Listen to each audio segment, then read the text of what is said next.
are doing it. So it's the first time trying this with someone else. Oh yeah, right. Two mics. Let's see how it goes. Can you hear Jon okay? Mr. Delman? Can you hear me okay? No. Can you hear me? Okay. Let's figure That might be for the best. I think I know why. I think it just switched for some reason. One sec. Default headphones, but nothing, right? Testing. That's so weird. All right, we're back and we're recording. All right, let's do this. We're doing it. I can hear you, Mr. Delman. I can hear you. And can you hear me?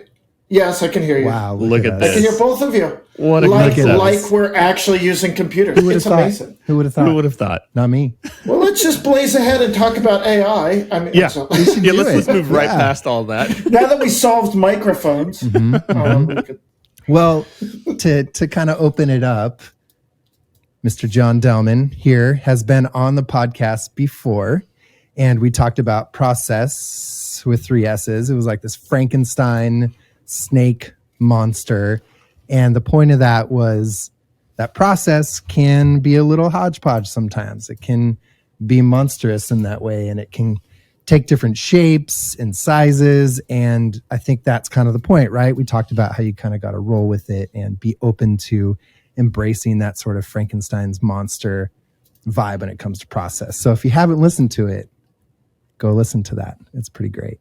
So thanks for joining us again, man. Stoked to have you. Absolutely my pleasure. Absolutely my pleasure. I thought long and hard about what we'll talk about today, and I am nowhere near an expert. I am also not what you would consider the normal person who would use AI. So I guess I could give a little background on who I am. Yeah. Hi, I'm Jon. I am the senior design manager at Workiva. I work on the design system team called Unify, and we are an enterprise financial reporting company. I'm sure I butchered that somewhere. But basically, we do a lot of financial reporting software for big entities, and I work on the design system team there. So we do what you might expect on a design system team. We make components. We maintain those components. We write the documentation. We don't work for Workiva's customers. We work for Workiva's designers and engineers and content creators and PMs. They're my customers. Now there's a downstream to the customers that they support, but my job is to make sure that the product that we make for Workivans, which is what we call people who work at Workiva, that it is easy to use and helpful and basically empowers them to do the big brain work that they do every day. So I've been doing that work for a little over a year. I think I've been here a year and 3 months or something like that. Okay. Before that, I worked at Twitter, where I was director of product design for internal tooling. At Twitter, I come to Twitter. I was working at Wayno as an executive creative director, and we got acquired by Twitter in a not terribly public scenario. No one's really heard of Twitter, so if you want to research it, I'm sure there's something online about it. Before that, I'd done a long career of agency and in-house at product places where I met both of y'all at MindBody when I lived down in San Luis Obispo. I now live in East Bay, San Francisco, in a town called Danville. And I've gone back and forth between agency and in-house doing just a wide variety of things, from icon design to video motion graphics to content management systems. I started my career way back in '97 as a Cold Fusion developer / web designer. Yeah, that term doesn't get thrown around that often. I love it. Crazy way to start coming into an industry I didn't even know what Cold Fusion was. Yep. And then I sort of learned everything on the fly. Mm-hmm. But I've had this wild ride of a career of somewhere in between technology and somewhere in between design. And this topic around AI is really interesting to me because I'm sort of a technologist at heart. Mm-hmm. I love the idea of flying cars, computers, talking to computers, and doing all the sci-fi stuff that I grew up listening to. So this is a really fascinating time to be a professional designer / technologist with all the crazy tools that are happening. Totally. No, that's awesome. That's a really good intro. And speaking of intros, we got this guy over here, Mr. Adrian Crabtree, and he was on our imposter episode. And if you can tell, we're in the same room right now for the first time. So welcome, Adrian. Thank you. Yeah. Why don't you do a little intro? I don't want to talk about imposter. I don't want to talk about myself. Yourself. So, gosh. Adrian. I currently work at Product Plan. It's a road mapping tool, or basically it is a platform for product managers to simplify their lives. And right now I oversee both product and marketing design. I too am overseeing our design system called Atlas that we are trying to, we have rolled out. What we're trying to do now, which is great talking about processes, trying to document best practices when it comes to that. And that we're kind of like actively doing that. In fact, that's what I'm going to be focusing on today when I get back to work. Cool. Prior to Product Plan, I worked at MindBody for a few years, worked under Delman. All of us were together. This is how we all met. Prior from that, worked at a company, a little startup called Sense Labs. It was like this neuroscience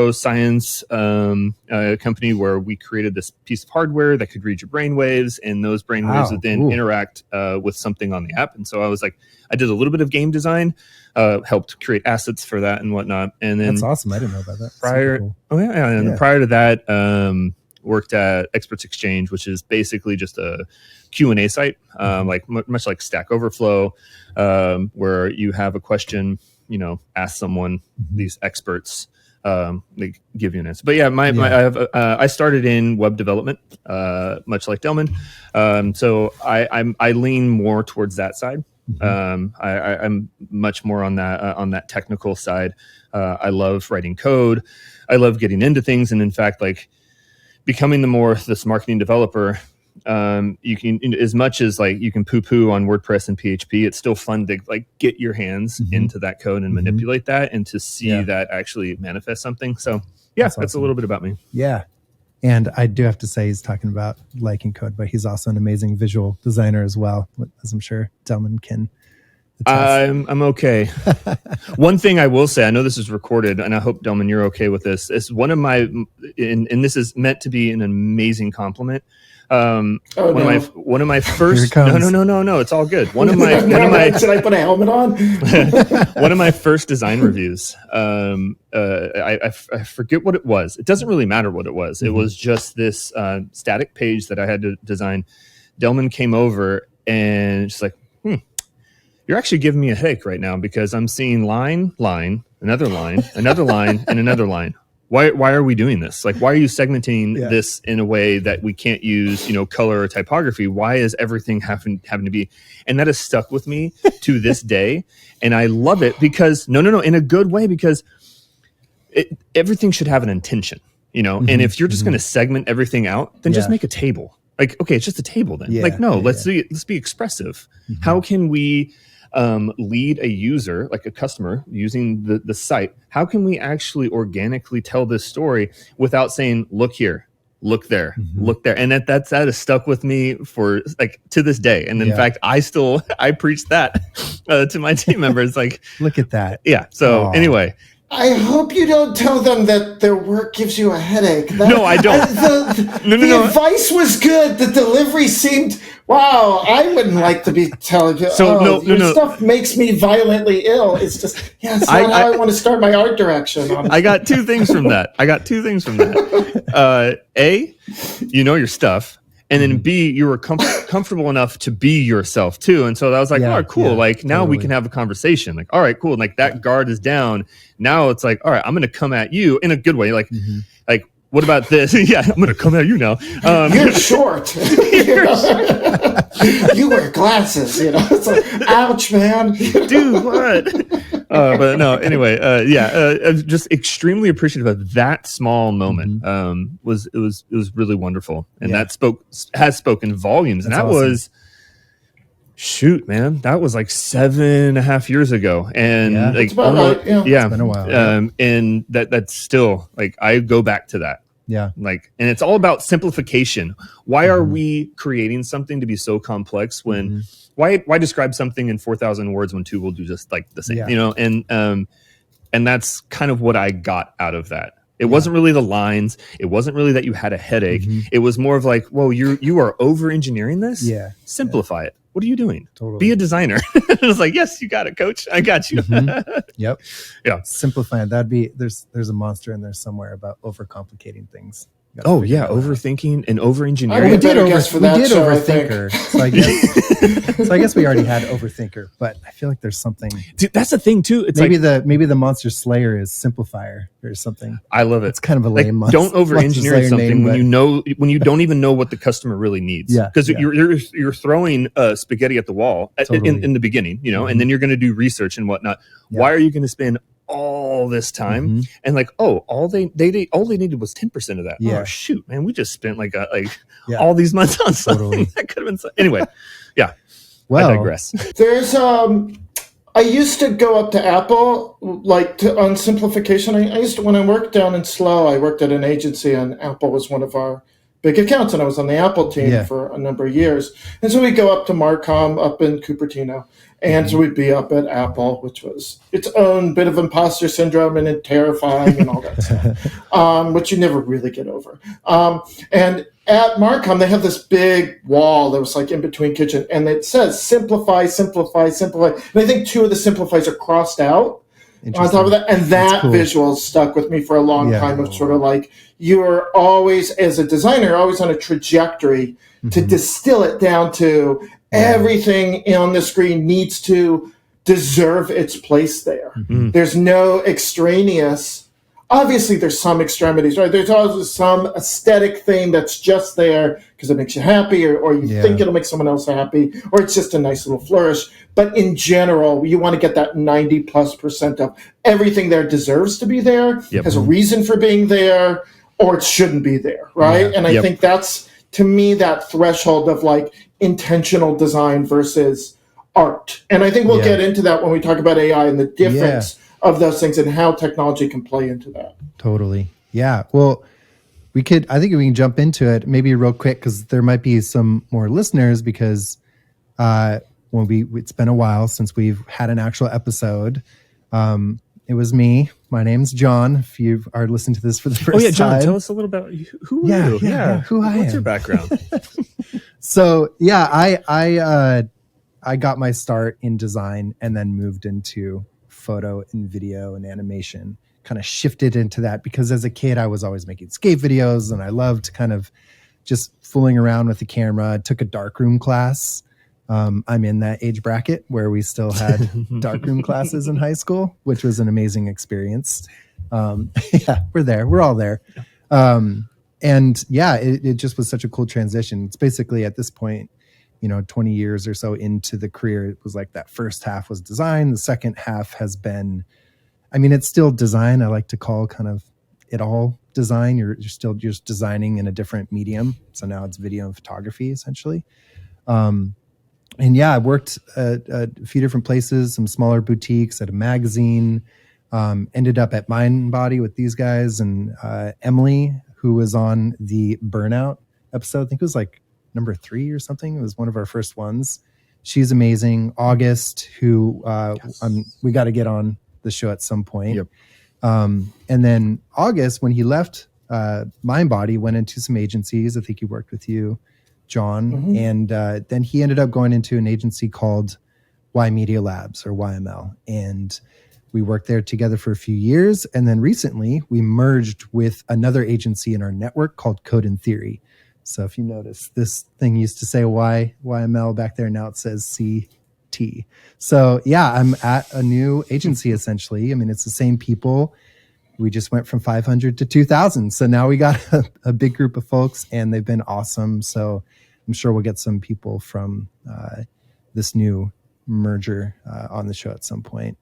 But yes, AI. It's been a long time coming. I wanted to talk about this and I'd love to kind of get your take on it, John, but just to set the stage, the reason why for me personally, I've wanted to talk about it is because I feel like I'm equally excited about it as I am skeptical and in some ways kind of frustrated with the way the industry talks about it. It's very much that like get on board or you're left out. And no matter what the reason is for that, I just think it's stupid to make things feel exclusive. And I think the design industry has a tendency to do that at times. And so I hope that as we get more and more integrated with AI into our systems, into the things that we do, we're responsible about it, and we don't run into the same issues that we've been running into with like social media and the dark side, the dark underbelly of social media, and how can we learn from that? And I hope that we do. And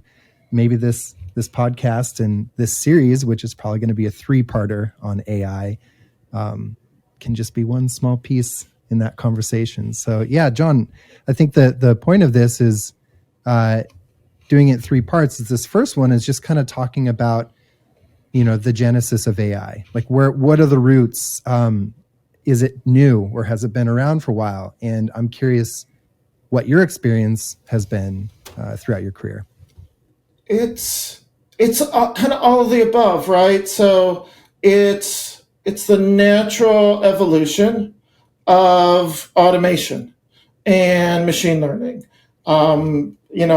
We forget that what we do are computers, right? They're computing machines. They're basically glorified calculators, and they're constantly running computations. And this is just the next evolution of running more complex calculations, better technology, better hardware, right? So like chips are the reason why AI's happened at this point is basically twofold.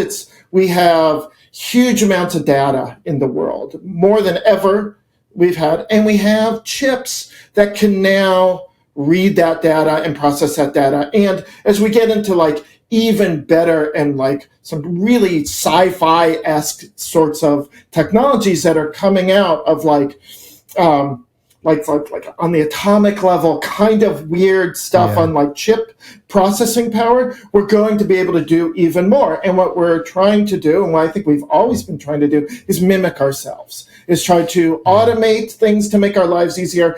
But we always think of this concierge helper mindset. That's why we name our little AIs, right? We want to personify them. That's why we have our sci-fi and our literature around robots that are human-esque and have names and are somewhat playful and not, as monstrous as we fear. We're along that path, and this is I don't want to say it's predestined, but it's something that as human beings we have been talking about for hundreds of years at this point, right? Like the robot, the helper, the automated assistant. Like it's not new. It's just starting to become more obvious. And like, once again, we still don't have flying cars. We still don't have, levitation and transportation and particle, moving us across, galaxies and stuff. We don't have that sci-fi stuff. We have this next version, which is intelligent computing. And so I like where it's going, but I'm also with you on there is a healthy dose of caution, and it's not the technology that worries me. It's the humans that worry me, right? Totally. It just like we birthed this. We've been birthing this for a while. It's now in its infancy. And just like any parent, what you feed it, what you train it on, your influences is what you get. And we're not good parents as a society. You mentioned social media. You mentioned a lot of different things that we do in this world.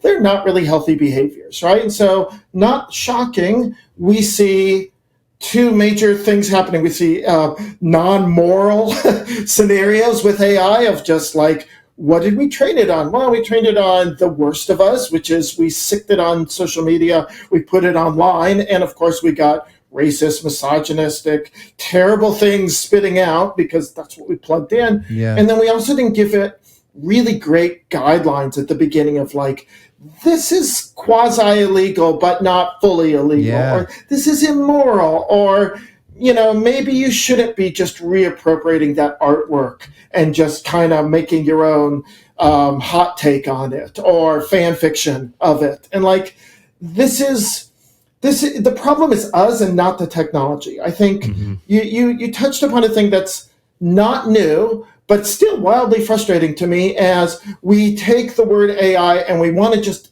sticker it on everything because there's money attached. Like this used to be, NFTs, crypto, Web3, Web2, responsive, adaptive. I mean, if you've been in any tech industry in any shape or form, you've seen this happen all the time. Remember, last summer when everybody was supposed to make NFTs for everything as their side hustle and be billionaires, and then that realized that was basically just JPEGs that were being sold for fake money. Like, that's not real either. So we're doing similar things, and we will always do similar things. That's not really my interaction with AI, and I don't think it's a lot of people's interaction with AI. And so I kind of want to distill that first and foremost, that what most people are calling AI is actually just automation. Right. And you've been doing it anyway in different formats for a good long time. Like, I use Figma plugins. I use Figma all day long for literally pretty much everything. It's basically Figma, Slack, Google Meet, and that's about it. Actually, if I'm being honest. That's really my day, just sort of swirls around that. And we use plugins for everything, right? We use plugins. I use Stark for accessibility testing on the design system. That's got a little AI component called Sidekick, which I toy with, which gives me really good suggestions on color contrast. It gives me really interesting insights on focus order, which is something that I'm trying to learn more of and help steer that towards our engineers. It just analyzes my design and says maybe you want to put alt text here. Here's a suggestion for alt text. That's really helpful. I use Notion when I write because I like the interface. I'm a designer. I like the interface. I like the way it works. It's very natural. And they have a little AI suggestive bot in there too, right? Yeah. And that's also hey, how can I help you write this? And so I'm using these little tiny AI. It's smart, but it's also kind of an automation too. Right. I'm not an artist. At least professionally, I do art and I'm surrounded by art all the time, but I'm not an artist as a profession. I'm a designer, and which means that I'm art plus communication. And what I do needs to be very distinct. I work even further, like Adrian, I work very close to engineering. And so what I need to do is be highly communicative and highly efficient.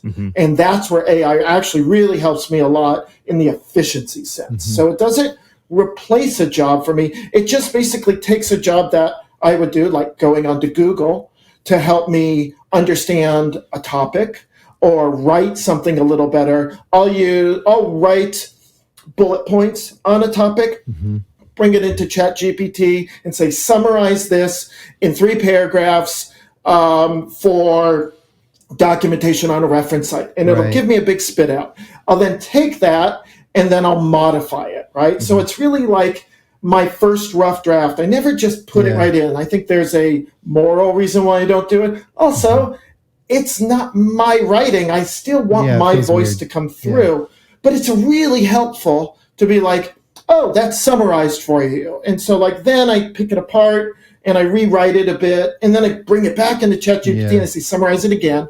And it starts to refine it, distill it. And then the last pass is me once again rewriting it a little bit. And then I have something which would have taken me a lot longer to write down, try and figure out what the right word is, how might I phrase this. That summary kind of solves a lot of that for me pretty quickly and gets me right to the content part and the efficiency part. So I use it in that way. I also use it in ways that I don't quite understand too, of a theory kind of idea of us using large language models on our reference site to help elevate our search engine on our reference site to help you find the components or documentation. Explain that for some people out there that might not know what. I hope I can explain it from me. So basically, your elevator we plug it. I know I'm not going to do this any justice. Anyone I work with is going to be like, I don't want to work with him anymore. There's so many terms out there, and I'm sure we'll get into AGI at some point and talk about all this. But I think that's part of this too. Is there's a lot of people who listen to this podcast that I think are in the design world, but some people who are kind of skirting around it too. So I think this is a interesting episode for people to get a little bit of a view of what AI is in our career versus maybe what it is on more of the, in the public realm where maybe it affects art even more. So large language model. What is that? So large language models basically and I'm going to this is really embarrassing that anyone who works in LLMs, I apologize. I'm going to embarrass you and ruin your whole career. So you're welcome. Basically, we're going to take our search engine and basically attach a brain to it, if we're being honest. So like, we're going to say like, I see you're searching for buttons. Did you know that these other components are complementary? Or I see you've searched this in the past. Like, we're going to basically highly Googleify our search instead of just like, I type in a thing, this is the spit out I get. It's going to be a bit more predictive.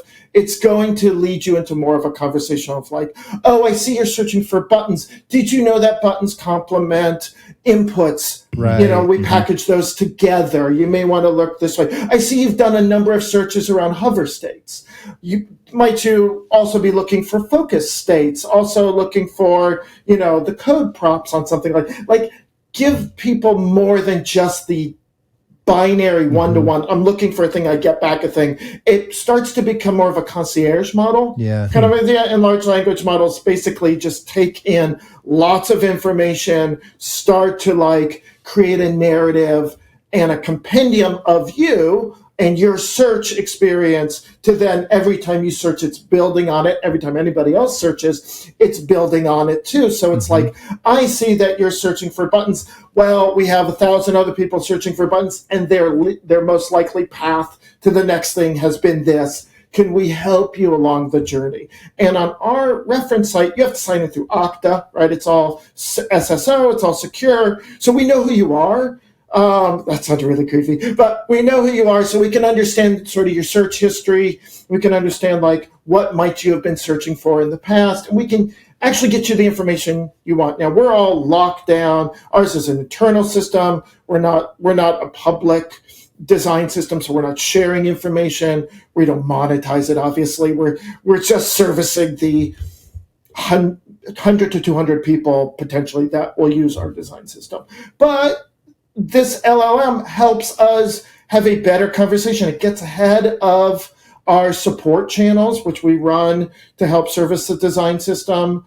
It helps us understand how people use our reference site, which i.e. is how they use our design system. So it's a concierge model is the way we use it. We do other little things in AI. So very similar to the way I write, we do a survey on like, how do you like our design system? We do, it's called NPS, a Net Promoter Score, I think. Yep. It's basically gives us qualitative data. Yeah. It's not just like, are you using it? It's like, how do you like it? And what we do a very similar thing. We take those survey results and then we plug them into ChatGPT and so we say, can you summarize these survey results? So we're not picking through lots of data to try and make assumptions. We get kind of a nice summary. We then look at, we compare it against the actual summary results and the survey results, and we can kind of start to understand some trends, which I think is a huge time saver. I think the moral fear of AI is that will replace us doing things, that we'll just let it go do its own thing and then we won't have a part to play.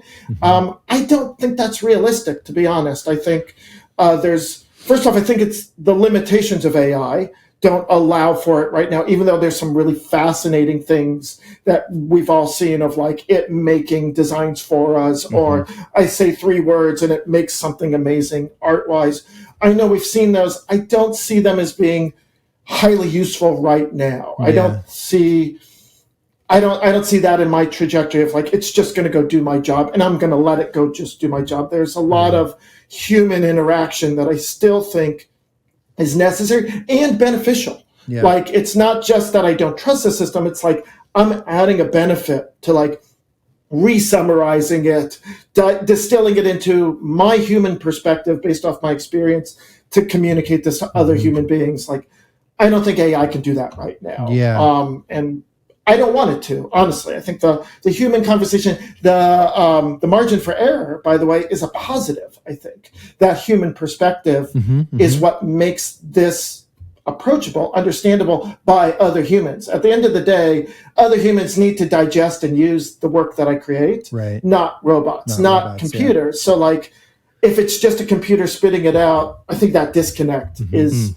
the potential's higher. Yeah. So I want to limit that. Yeah, I feel like I was thinking about this the other day, and like you said, we're feeding it, we're training it, and if you kind of draw that correlation between like a human child and an AI child, like growing up, a human is going to be raised on soft skills, essentially, right? Like the first thing they start to experience is love or fear or these different things where their brain is starting to grow and take shape because of those human, very emotional interactions. And you see that, with kids that maybe are unfortunate, don't grow up in a very healthy situation, and that is going to negatively affect them later on, versus those that maybe grow up in a more nurturing environment. And it's interesting because with AI, we're raising it with the hard skills. We're feeding it this information that's just very black and white. Mm-hmm. It's just all this data.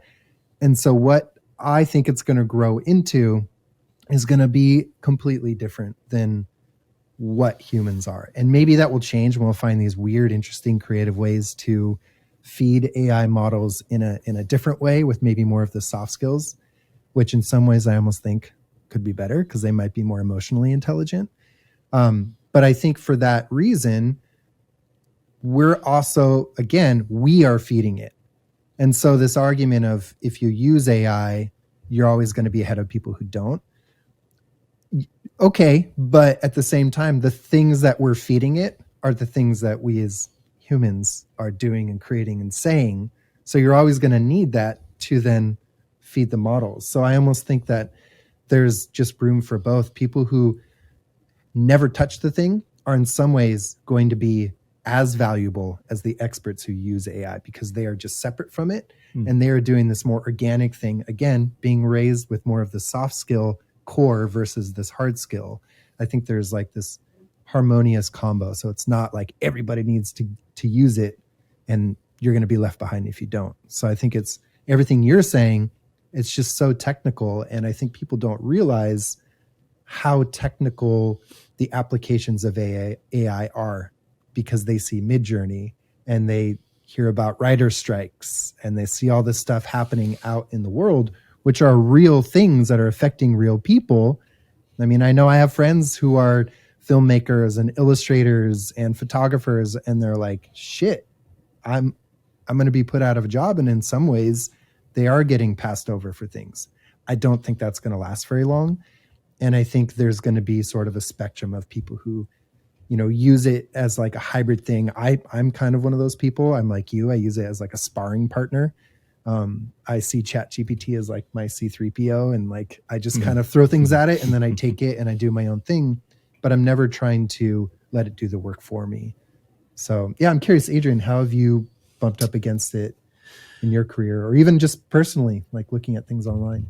Yeah, this is really nice to talk to you all. You guys seem to be a little bit more optimistic than myself. I go really pessimistic with it because I feel like it's ramping up a little faster than we're all giving it credit. Yeah. And I'm not really too worried about like the industry. It's just like, the one thing that I know that I always have a hard time saying that. I'm tongue tied. It's really hard for me. I'm just going to say chat 3.5 or chat 4, whatever. Yeah. It can't really, from the get-go, can't tell your voice, can't give you like who you are as a company, as a person and whatnot. You have to feed that. Like we've all been talking about that. And then they can learn from that. But there's still that initial, the inception of like, this is who I am. This is who we are as a company. This is what I want to put out there. And now help me summarize that. So like, there's always going to be that inception point. What creeps me out though, because again, my pessimistic side, and since it's moving so fast, okay, great.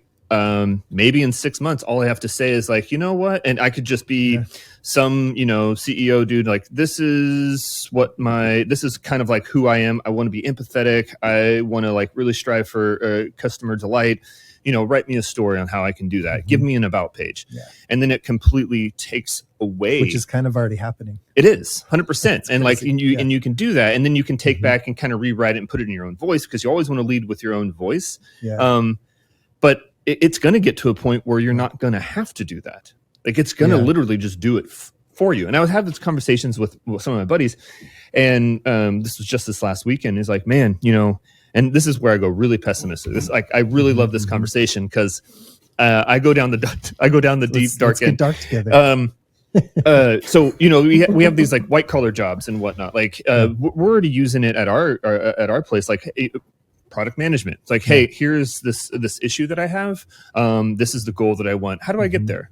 What do I do? How do I do the research in order to get to that? Like, boom, spits out something cool. So there, and then I was talking with one of my project manager friends, and it's like, yeah, so I think AI is really going to go after white collar. It's not really going to touch blue collar and whatnot. And I'm like, well, I don't know. Like, we already have like automated trucks and cars and whatnot. I'm like, why wouldn't it? Like, why wouldn't I have just a fleet of automated, garbage trucks that just go out and pick stuff up and like have all the stuff and sensors, and then we remove those jobs. And it's like, boom, you don't have to pay like insurance or anything like that for like, And so it's like, why not? Like, why not build towards that? Because it's cheaper in the long end. So that's where like my mind just starts racing. Totally. I know that we're not that close to it, but it's just like with ChatGPT 4. I was listening to I forget, Max Tegmark. Yeah. And it's fascinating. Like, and then there was also, he had one with Sam Altman, is like, what is consciousness? And like, and like, can we give that? And it goes into the whole AGI aspect. I don't know. Again, like I'm swimming in this, and I'm trying not to go down that route. I'm trying to look at the benefit of it. But at the same time, just arm's distance. Like, this is this nice cautious. Because the one thing that sorry, Delman, go for it. You're gonna. I wasn't gonna say anything. I was just breathing. Okay. Well, I can't put a point on one of the things you said. Not all of that is bad. I'm not knocking garbage truck drivers, but I don't think that in life that was their goal of everything. Oh no, the computer will take my garbage truck driving route, and therefore I don't find value in myself in the world. Like, I think there are lots of skills that are like, they should be automated, freeing people up to do other things. Yeah. And I think there's, in my skill too, I think there's a wide amount of design system work that shouldn't be done manually anymore. Amen. There's not a value.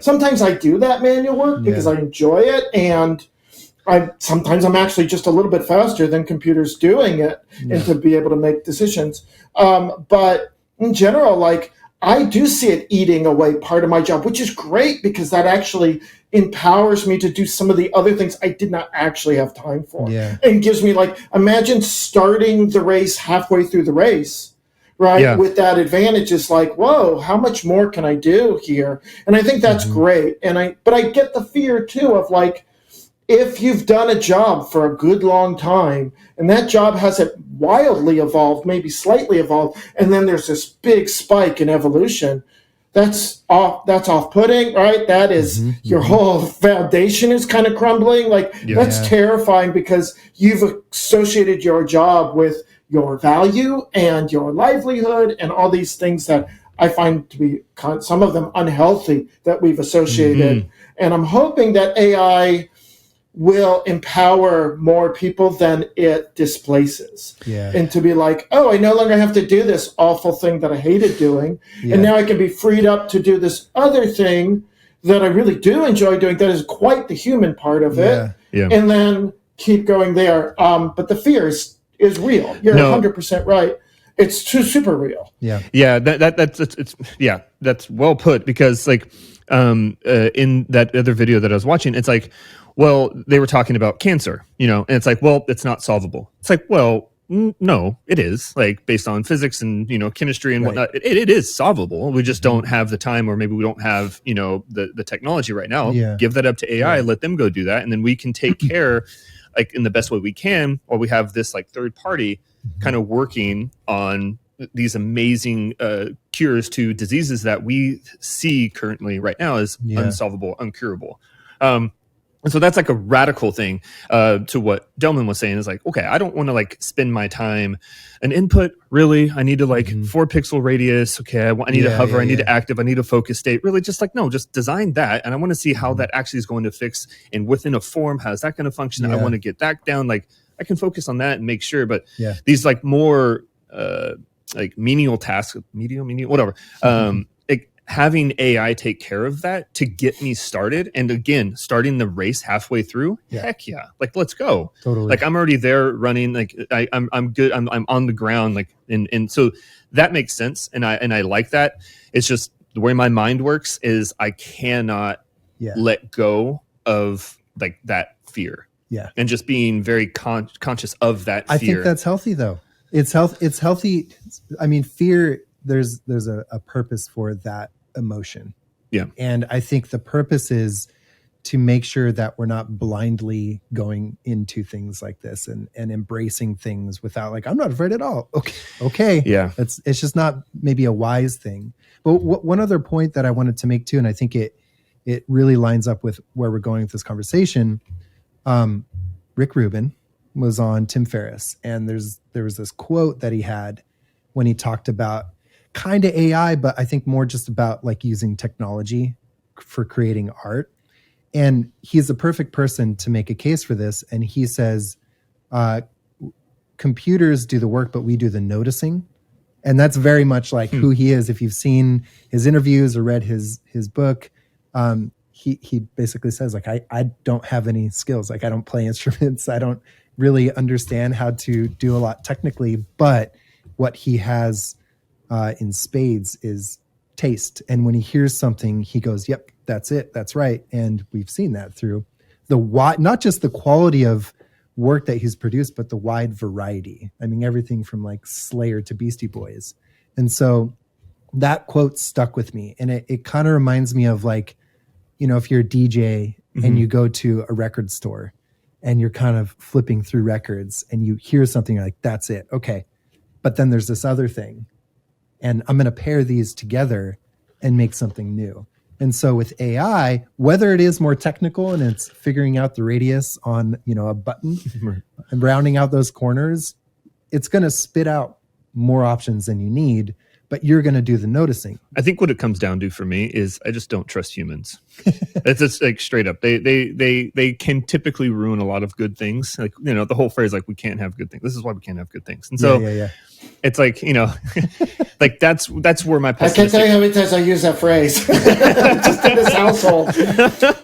This is why we don't buy nice stuff anymore. This is why we eat off of paper plates. Sounds like you may have a small child. Yeah, I have an AI that runs around, causing damage, learning everything, the wrong things from me, never the right things. It's a small language model, basically. Yes, its own language model. It's a lot of no. It's a lot of give me and no, I think. Soft skills. Never a summarize. Well, one thing I kind of wanted to bring up, and I wrote some notes. I was kind of digging into some research, something that I haven't really done on Monsters of Design in the past, but I've been listening to a lot of Lex Friedman, who you were bringing up some of his episodes when he talks about AI. If you don't know who that is, really brilliant dude who was at MIT. I think he's still at MIT, and he's working there. But he has a podcast as well, and he does it periodically, and he has really big name guests, really fascinating conversations. He's also a very gentle soul and has a very open mind. Mm-hmm. So he has his own sort of view on the world, on technology. But when you listen to him, he embraces other perspectives. So he's really cool. And it kind of made me want to dig in. If you watch, he always has papers spread out all over his desk, and he does his research. And so that inspired me a little bit, you know, with this topic. And I kind of dug into it since we're doing this 3-parter. And this episode is AI New Hope, inspired by Star Wars. So you'll see what the other ones are after that. Dad humor, I have it in spades. So kind of thinking about it that way. And Jon, you and I talked about this a little bit about it. Maybe it's not so new, and that might help ground us a little bit and move away from the hype, which is the thing that can cause humans to not handle things with care. And so I wanted to give a little brief on that. And I wrote this down. And funny enough, I used ChatGPT to do some research and then cross-checked it. So maybe it's a good way of doing it, because in that way, it's basically just like you said, it's better Google, which I'm sure Google is going to have their stuff or it's biased. Soon. Yeah, or it's biased. Anything bad about AI. But like Google, but Google is biased too. You know, like any search, it just flagged you. Yeah, exactly. AI is awesome. I'll keep an eye on AI you. is awesome. Yeah. Well, this is what came up when I was kind of digging into the history. It said the concept of artificial. This is crazy though, because this is the robot talking. The concept of artificial intelligence dates back to ancient times, with early myths and legends featuring automations and artificial beings. So I thought that was really interesting. However, the modern era of AI began in the mid-20th century. So it digs into that a little bit. The first true AI system, known as the logic theorist, was developed by Alan Newell and Herbert A. Simon in 1955. So I thought that was interesting. Like they were already thinking about automation in maybe a hyperactive way in the 50s. It said this program was capable of proving mathematical theorems, marked the early stages of AI research. Following that, 1956, John McCarthy organized the Dartmouth Workshop, which is often considered the birth of AI as a field. So literally 1 year later, this became an actual field of expertise. That's where they basically proposed the term artificial intelligence. So 1956, that term essentially entered into our vocabulary. So, I think while this feels new in some ways, it's good to remind ourselves that it's actually like 70 something years old, which is very interesting. So It's been on the move since then.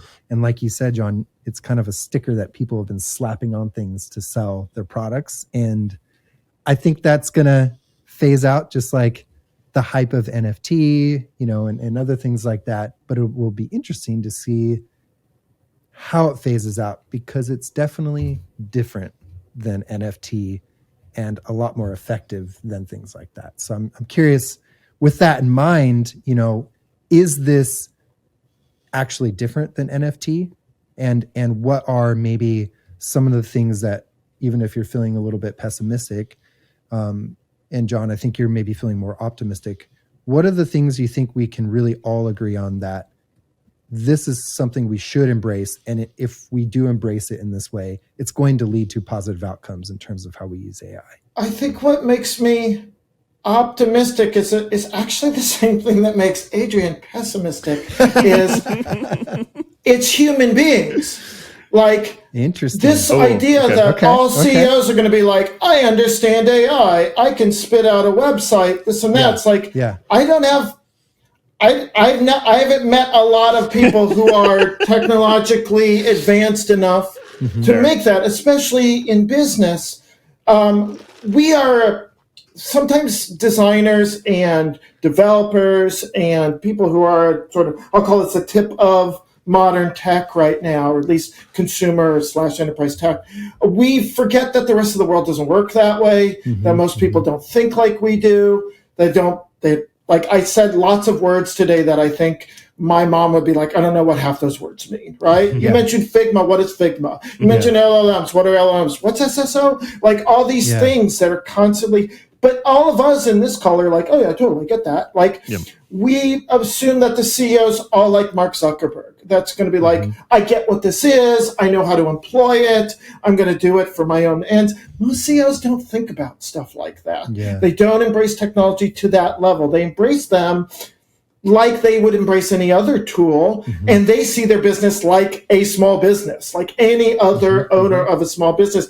I got to make sure my team is happy. I got to make sure I have money coming in, new clients. Yes, they see advantages in certain things, but the CEO that's going to be like, I'm going to use AI to generate my website is also the CEO that isn't going to pay a web designer anyway, because they don't think web design is that important. Their website is not high on their priority. So they're going to find the path of least resistance, the lowest common denominator, and all of those things. And we've all dealt with people like that, clients, companies that are like, I don't understand why design's important. I don't understand why I got to spend the time on this thing. I'm here to make money, not spend money. I've heard all of those things. They're going to use that. And you know what? Good. let them use it. I wasn't going to work with them anyway. Yeah. Like, those people always exist. The people who want the easy, faster, cheaper, I don't care quality. I don't care if it's appropriation. I don't care if it looks exactly like any other brand thing. They're going to do that anyway. I don't think they're the majority.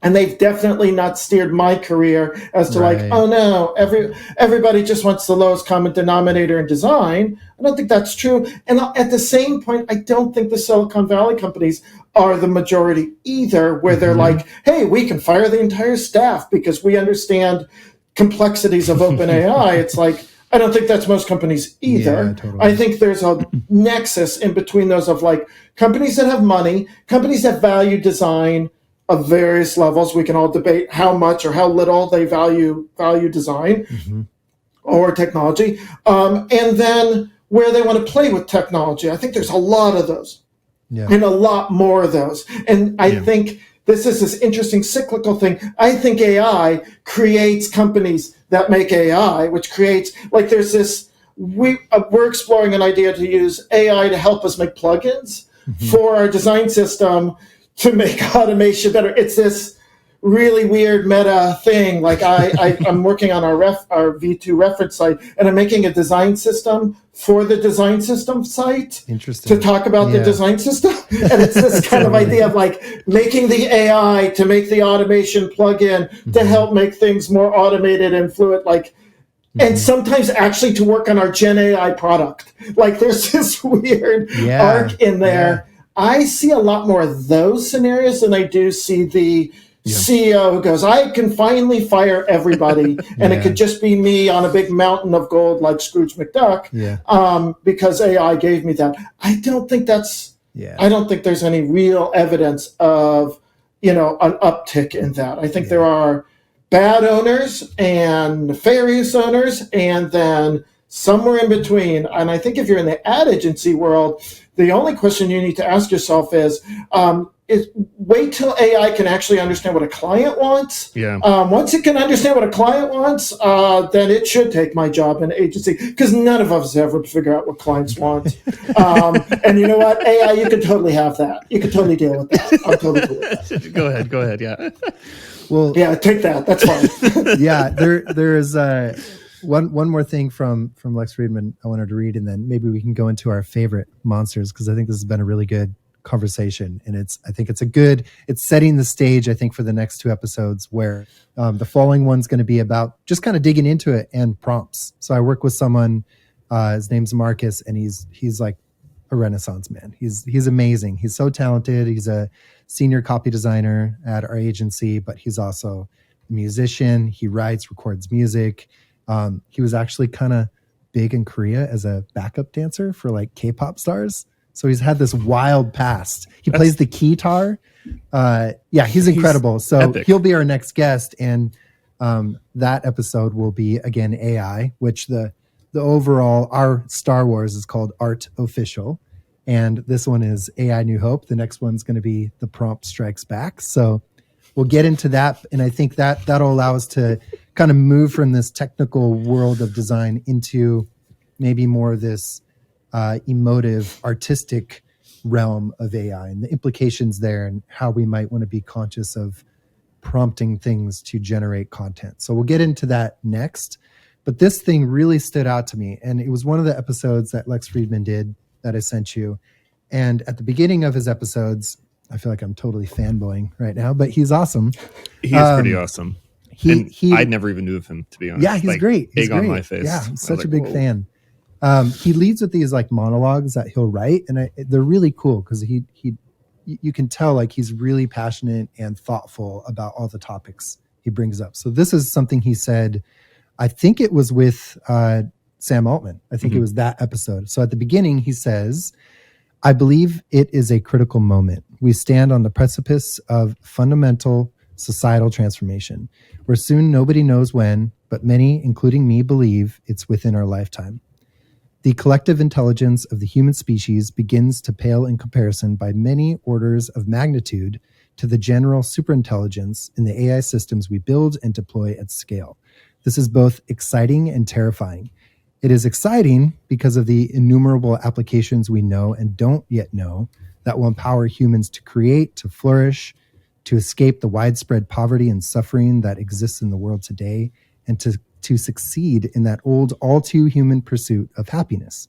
It is terrifying because of the power that superintelligent AGI wields to destroy human civilization, intentionally or unintentionally, the power to suffocate the human spirit in the totalitarian way of George Orwell's 1984, or the pleasure-fueled mass hysteria of Brave New World, where, as Huxley saw it, people come to love their oppression, to adore the technologies that undo their capacity to think.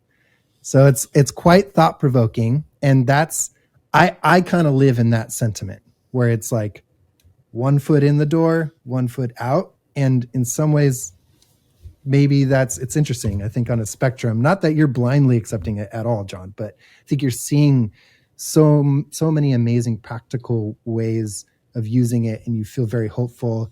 Adrian is just, negative Nancy over here. Yeah. I would actually... I'm joking. I wouldn't say it's binary, though. I think both scenarios are likely to happen, to be honest. Yeah.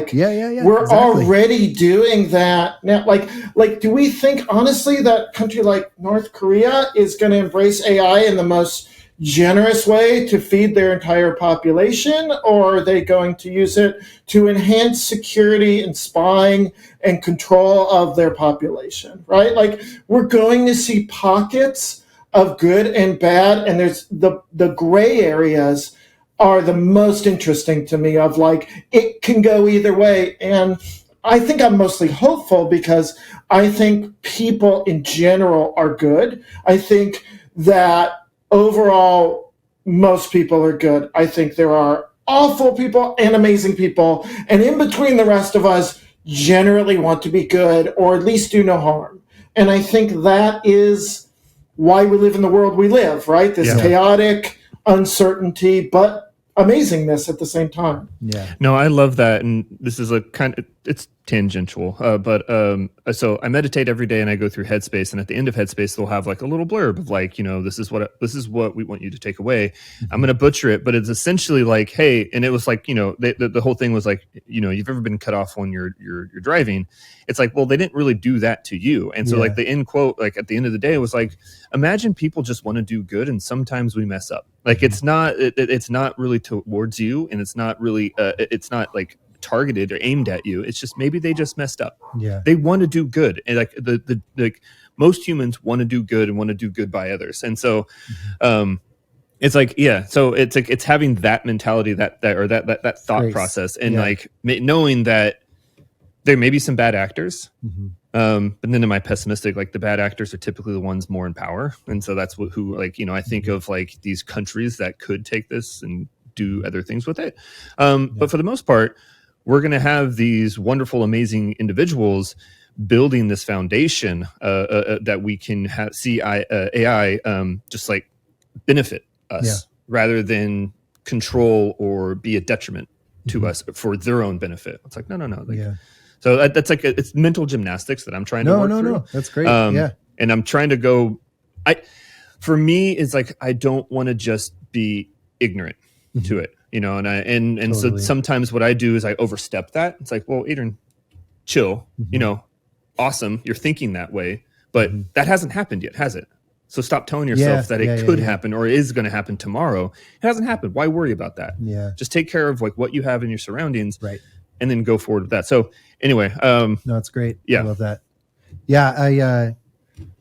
We were thinking about what this monster would look like. And so I haven't even brought it up, but if you've seen these episodes in the past, Brian Miller was my co-host for a while, and I miss him, but I'm actually super excited to have Adrian here. And so Brian was our co-host, and then Kevin Tudball has done all the art and all the illustration. Both of them have just gotten super busy with a lot of the work they're doing. And so that's why you're here. We're also going to start working with a new illustrator, and he and I have been talking about what this monster is going to look like. And so you will have seen it at this point, but it's going to be this like Terminator robot looking thing, but dressed like a French painter. So the striped shirt and the little beret. So we're going to kind of draw that comparison. So you'll see that monster kind of play out through the artwork that we have for these episodes. But with that in mind, your favorite monsters. I'm curious to see, especially we're coming out of spooky season. It's like November 3rd. And has there been any monsters that have been hot on your mind over the past month or so? Mine is kind of timely for the season. This time of year, winter time, I always think has the best monsters. There's something cold and dark and creepy and the woods and all that kind of thing. And so I was thinking about like, what do we normally do? What did we normally do before the pandemic? And this time we would come over to your neck of the woods over in Cambria, and we'd go to Cambria Lights and there's this wonderful celebration. I was just walking through what's just like 3 million lights or something. And it's crazy. But there's this one little pocket of Cambria Lights that I always thought was wildly inappropriate, but I always found it fascinating. Is that there's a Krampus yes, the Krampus building or building. So there's a little children Krampus walking room around, and there's this Krampus. If you're not familiar with the Krampus is like the anti-Santa, right? And it's like his job is to take small children, throw them in a bag, and has like some like birch stick that he whips them with. Yeah. And I find this monster fascinating because it's a monster that was clearly created by parents. Like nobody creates a monster to punish children around Christmas time unless you've been a parent, and then you're like, and you've run out of like the threats, right? You run out of like Santa's not going to give you a gift, you got to go to bed, and then that last step you're like the Krampus is going to come and get you. Yeah. I'm just saying, and like that creature is like only a parent would make that, right? Yes, I love it. Yeah, it's like I've never thought about it that way. Like the parents created it. It's almost like Frankenstein, right? Like who's the real monster? Is it Krampus? Yeah, or the parents who created it? Oh gosh, so that was going to be mine too. Was Frankenstein? Like really? Who's the actual monster there? The person who created it? I see. Or this amalgamation of body parts and whatnot. Yeah, and it's just like he's a product of someone else's like design and like who's is it Dr. Frankenstein the actual monster or is it the monster? And totally interesting. I always thought it was neither.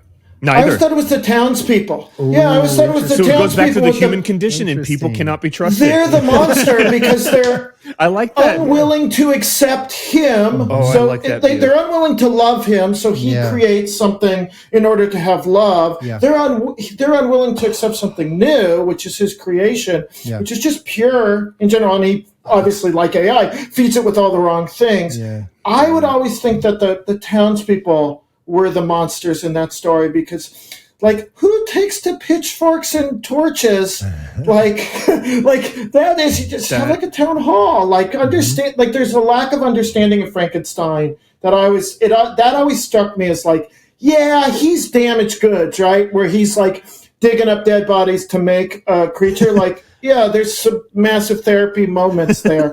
The creature's obviously not. Is clearly the victim, not really the monster. He's the innocent in that regard. The townspeople, I think, are the bigger problem here. They create the scenario that makes that. Yeah, I love that. That's brilliant. Really good. Yeah.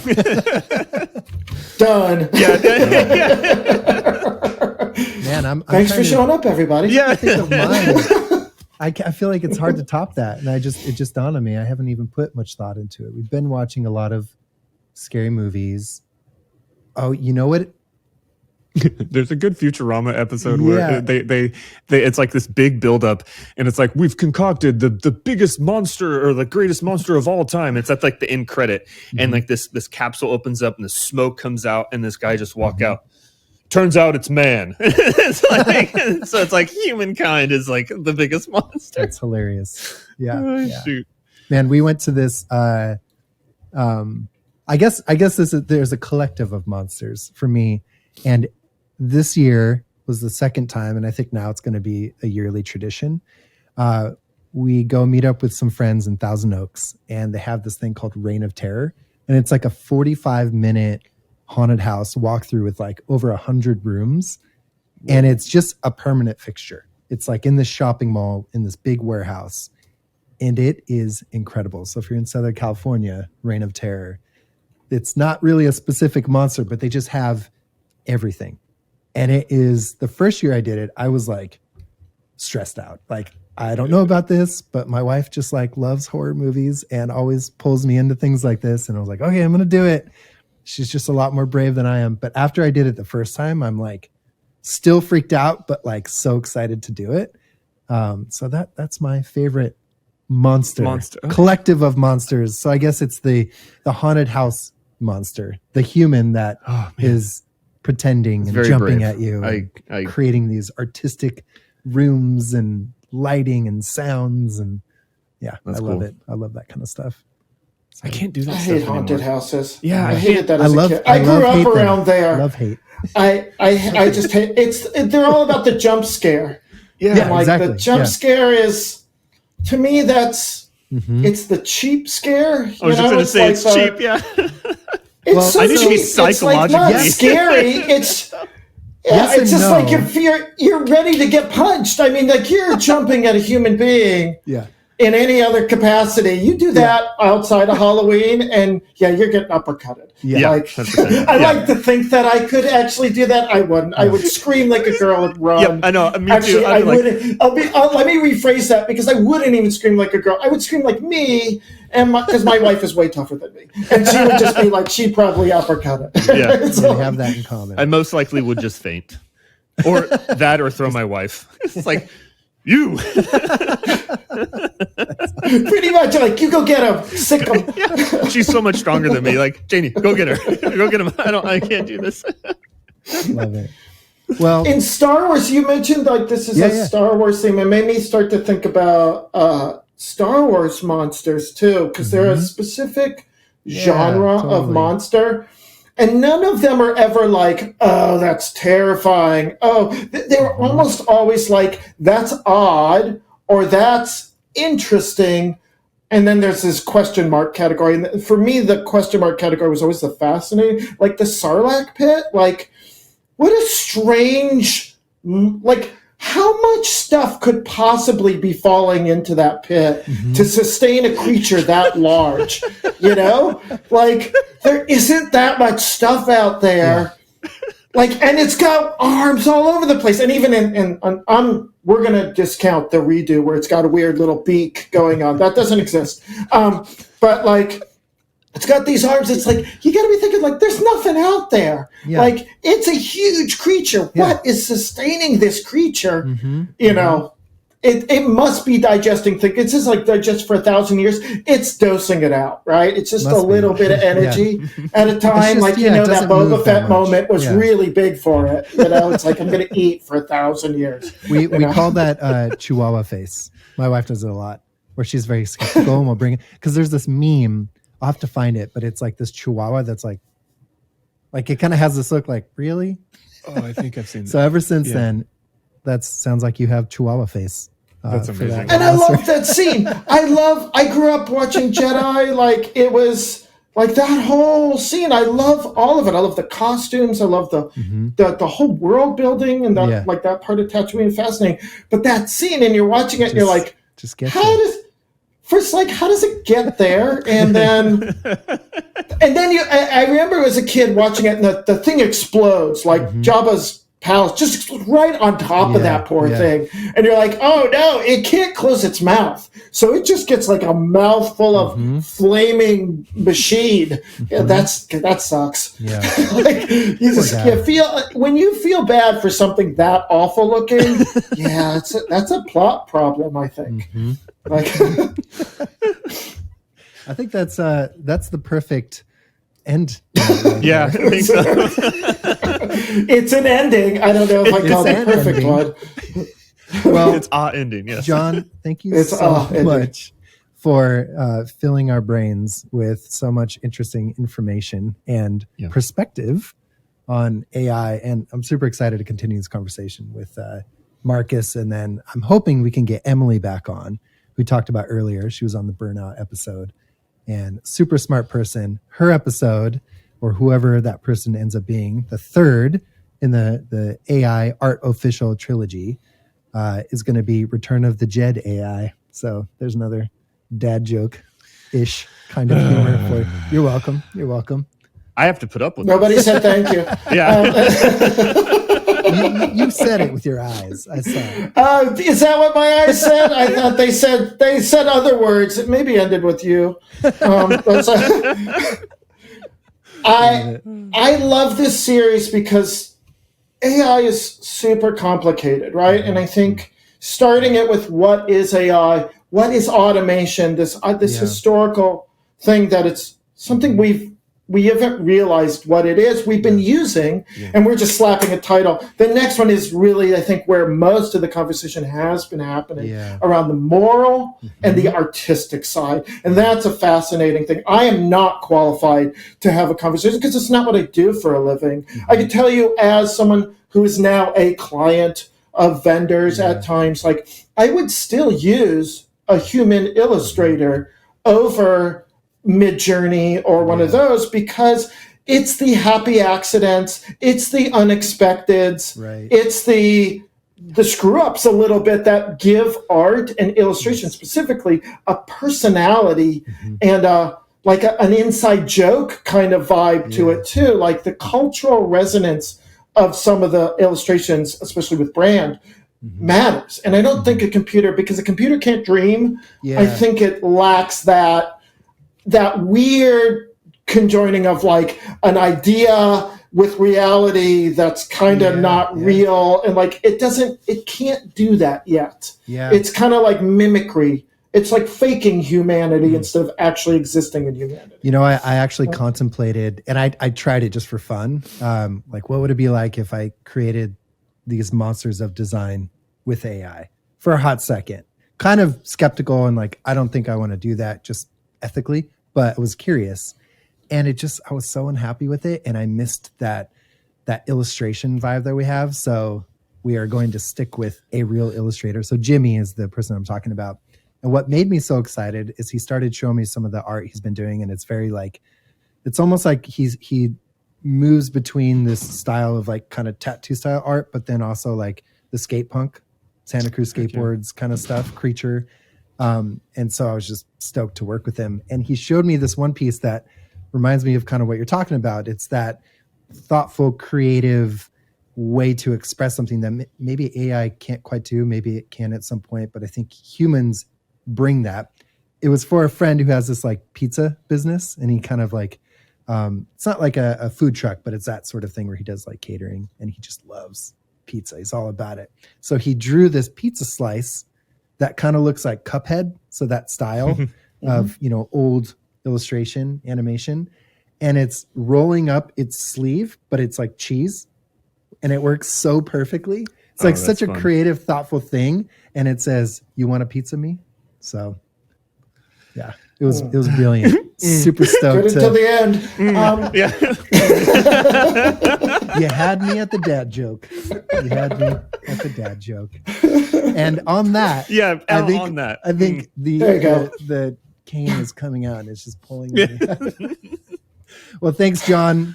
I hope we can have you on again. Me. Yeah, this is awesome. And maybe when you come up to Cambria, we can do all three of us in the same room. That would be cool. It's true. And we can scare children with the Krampus at Cambria Lights. Yep. Yeah, for anyone, I think you just Google it. It's creepy. Yeah, look it up. It's terrifying. It is. It's horrible. We'll post and wildly inappropriate to show in front of children. 100%. Like literally. That's what I love it. 100%. Yeah, exactly. That's why we keep going and we love it. That's why it's wonderful. Yep. There we go. We ended on Krampus. There we go. All right, everybody. Thanks for listening. Follow us on YouTube. Click that subscribe button. I think that's what all the podcasters say. I hear them say that. Click the subscribe. Comment, subscribe, something like that. Bing, bing. The graphics pop up. Yeah. We'll never feed the algorithm. Yeah. Feed the algorithm. So yeah, thanks for listening. Thanks for coming back. It's been a minute since we've done one of these. Super excited to have Adrian here in the same room, IRL. I think it's super exciting. Yeah. And looking forward to the next one. Peace. Bye, y'all.